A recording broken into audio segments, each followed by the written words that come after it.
Good day, everyone. My name is Nicole Rodriguez, and I'm a senior double majoring in physics and math.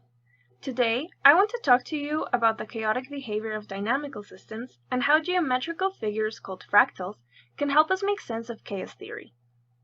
Since the 1890s, the theory of chaos has been built by mathematicians who dare to think of nonlinear differential equations utilizing tools from topology and geometry. Henri Poincaré was the first one, with his serendipitous discovery that a small change in the initial conditions of a system can lead to widely diverging results. Chaos theory is concerned with the time evolution of dynamical systems. So first, let's discuss what dynamical systems are and how we can see chaos among them. A dynamical system is defined as a system that changes over time in such a way that the state of the system at one moment determines the state of the system at the next one. An example of such system is measuring population rates of different species. We want to find out whether the population will grow exponentially or maybe become extinct, and the initial conditions give us this information. For my independent study, I decided to dive deep into the quadratic family.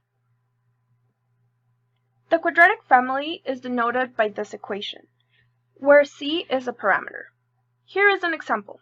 If we let our first value be 0, the next values of our function are defined using iterations, where we plug the previous value of x into the equation to get a new one. The sequence of points x0, x1, and so on is called the orbit of x0 under the function q sub c, where x0 is called the seed. For some values of c like 1, we see that the orbit of x0 equals 0 tends to infinity quite quickly. For other values of c like 0.25, we see that the orbit tends to a fixed point, in this case 0.5. And for other values such as negative 1.89, this behavior cannot be described. Perhaps a better way to show how the quadratic function behaves with time is using time series graphs. For these graphs, we can see that when c is equal to negative 1, the orbit of the quadratic function is periodic, and it cycles between values of 0 and negative 1. When c is equal to negative 0.75, the orbit is eventually periodic, as all of our values approach negative 0.5. However, when c is equal to negative 1.89, there is no discernible pattern because the behavior is random. We call this a chaotic orbit. This idea that the sensitivity to initial conditions of a system can lead to wildly diverging results is the idea behind chaos theory. We see the sensitivity to initial conditions every day. Some examples that stem from physics are a pendulum placed next to magnets, where we see its trajectory change significantly if the starting position is changed by millimeters on any direction. Another one is the n-body problem, where one tries to predict the individual motions of a group of celestial objects interacting with each other gravitationally. Now, let's take a break from the quadratic family and talk about fractals. Before we get into what fractals are, I will briefly explain what is known as the chaos game. Let's say we create 3 vertices that resemble the shape of an equilateral triangle and label them 1, 2, 3, 4, 5, 6. We start at a random position inside our triangle. If we roll a dice, our next point of interest is the one in between the segment from our original point to the vertex chosen by the dice. If we continue this procedure a couple of thousands of times, a strange pattern appears amidst the otherwise random behavior of points. I present to you the Sierpinski triangle. Choosing any seed, and as long as we make random choices with the dice, the orbit tends to the same set shown in this image. This is a fractal. Fractals are beautiful geometrical objects concerned with irregularity in space, and they have 2 key properties. One of the 2 fundamental properties of these geometrical objects is that they are self-similar. Roughly speaking, self-similarity means that if we examine small portions of the set under a microscope, the image we see will resemble our original set. Take as another example the Cantor set. We start with a line 1 unit long and remove the middle third. From each of the remaining intervals, we remove the middle set. As you can see in this image, magnifying a portion of it, we see that it resembles the original one. This is self-similarity. We can see fractals in nature, like in snowflakes, shells, and my personal favorite, Romanesco broccoli. The second property of fractals is their fractal dimension. Fractal dimension is defined by the following formula, where k is the number of congruent pieces in a set, and m is the magnification factor that makes a subset yield the whole set.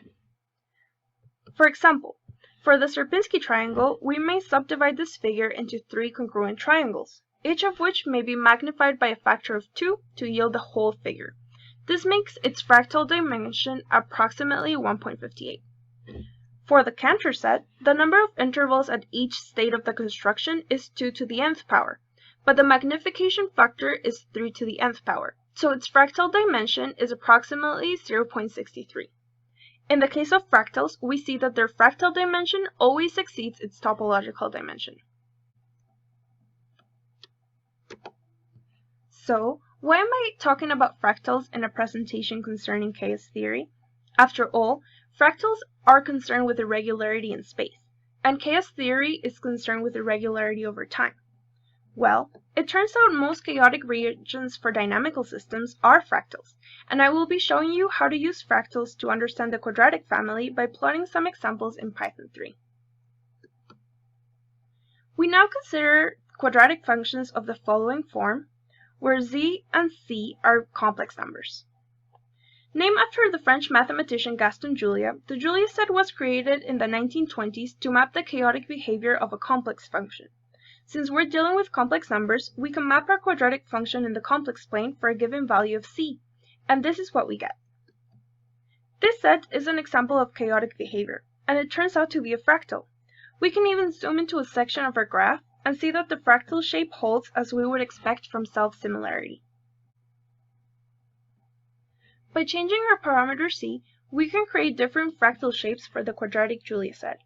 These plots were created by giving the quadratic function a value of z and creating an orbit of length n under various iterations of the function. Numerically, we would see that some orbits approach fixed values while others go to infinity. The white points in these graphs are the non-chaotic points. They are points representing values of z that, under the iteration of this quadratic function, eventually tend to cycle between 3 different points in the plane. This means their dynamic behavior is quite predictable. Points that are colored black in these graphs tend to infinity under iteration. Here we encounter 2 types of Julia sets. The first 2 are disconnected Julia sets, as under more iterations we would see that the components of these fractals separate. The third one is a connected Julia set, where no curve can be created to separate the set. The boundary between these 2 types of behaviors is where we encounter the chaotic behavior of the complex quadratic function. A question arises. With all different values of c, how do we classify or understand all these interesting shapes? Well, the Mandelbrot set, which we will discuss next, provides a sort of dictionary of all these Julia sets. Most recently, in 1980, a major development in dynamical systems became possible thanks to high-speed computing graphics and a mathematician named Benoit Mandelbrot. He created a set of complex values of c for which the Julia set is disconnected. As a result, this set can be considered a map of all Julia sets. If the value of c is inside the Mandelbrot set, so within the white region of our graph, we get connected Julia sets. If the value of c is outside the Mandelbrot set, we get disconnected sets.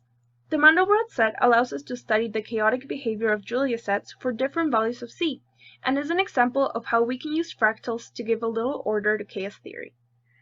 To further illustrate what computational power can do, I created this video using an application called the Fractalizer, so that you can see the infinite complexity of the Mandelbrot set and how mesmerizing fractals are.